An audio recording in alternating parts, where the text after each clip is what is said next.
The graveyard is the richest place on earth, because it is here that you will find all the hopes and dreams that were never fulfilled, the books that were never written, the songs that were never sung, the inventions that were never shared, the cures that were never discovered.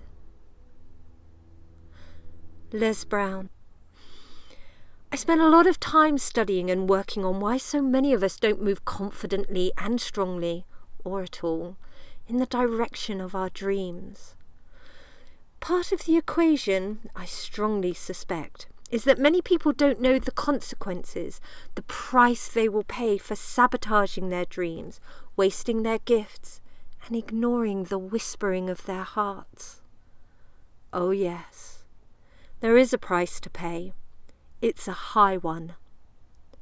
Life becomes a blur, days merging one into the other, till you start to forget what you did the other day, because the other day was similar to many of the other days.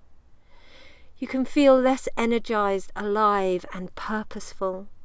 Your system can become toxic with heavy emotions such as sadness and shame, and this can deepen into grief and depression.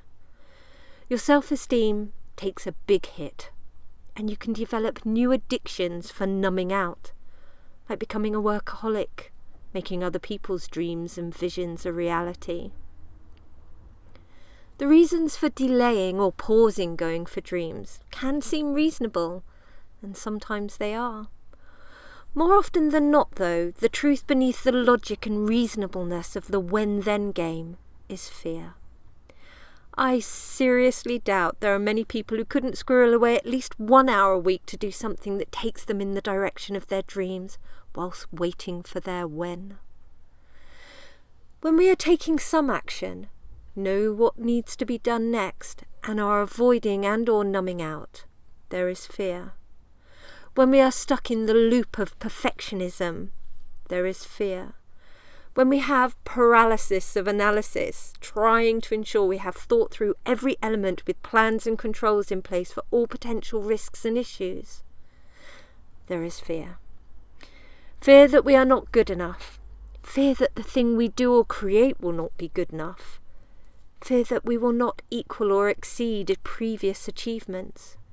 Fear that others will disapprove, be disappointed, not appreciate or criticise. Fear of loss of faith, loss of security, loss of relationships. Fear that we won't cope if we fail. I could go on. The fears of failure are numerous. Then there is the fear of success, the fear to shine, and all that might bring.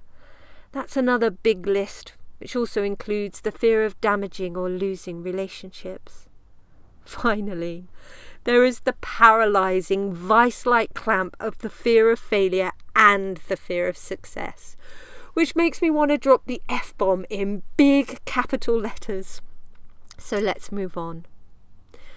Submitting to fear through lack of action starts to rot our self-esteem, rot our will, and turn our courage and creative thinking muscles to blubber.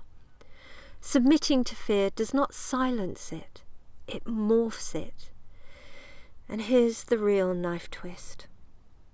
So many of the things we fear we would experience going for our dreams and heart-centered goals become a reality. The ultimate being that we don't feel good enough and feel a failure. And we have to face the deep inner wounding of self-betrayal. That was my experience, and it is the experience of many, too many. So please, love, do not add the wealth in you to the graveyard, because the truth is, a part of you will be as good as dead before you get there. Deep breath. I know that was gritty and loaded with the potential to be triggered. Time for some light. Starting with sharing my current perspective for fear for you to consider making your own. I used to think fear was my enemy. Now I have come to see that fear, in a peculiar way, is my friend. Fear shines a light on what is precious and important. Think about it. Originally, according to science, fear's messages always made sense. Move cautiously. That animal can kill and eat you. Stop. Don't eat that. It will poison and kill you. Quick. Find cover. The cold or heat will drain and kill you. What was most precious and important was literally surviving another day by getting food and safe shelter. In the past, fear was a great friend and ally. It was looking after us, keeping us alert, alive and evolving. Of course, fear still takes action to caution and protect us in logical situations, like crossing busy roads.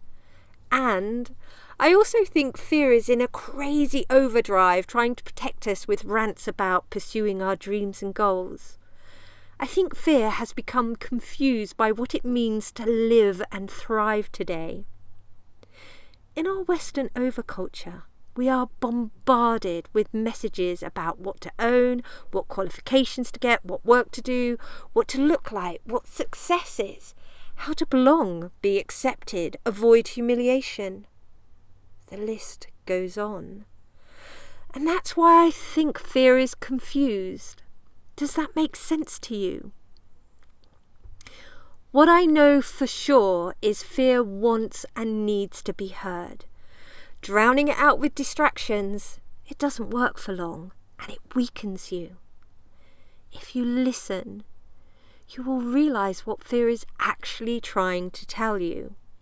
Fear is still highlighting what is important for your evolution, for your maximum learning and growth, which, when it comes to pursuing your dreams and goals, actually, lots of things in life, often means doing exactly the opposite of what fear is ranting about.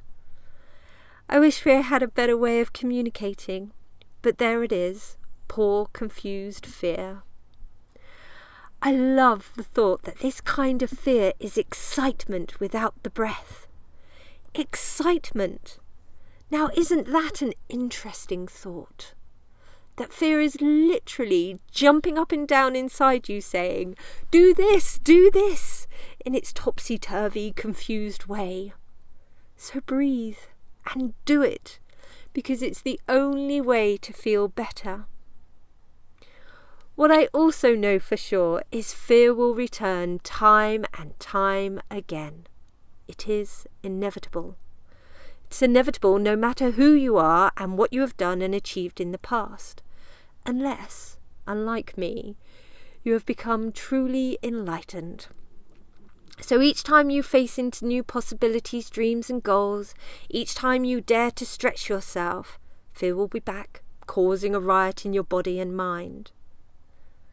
Doesn't it make sense to not fear this kind of fear? To find another way to be with it, learn from it, and take the right actions, including having a good chat with fear. Ah, there you are again, my old friend. Oh, I was expecting you. Thanks for letting me know how important this is for me.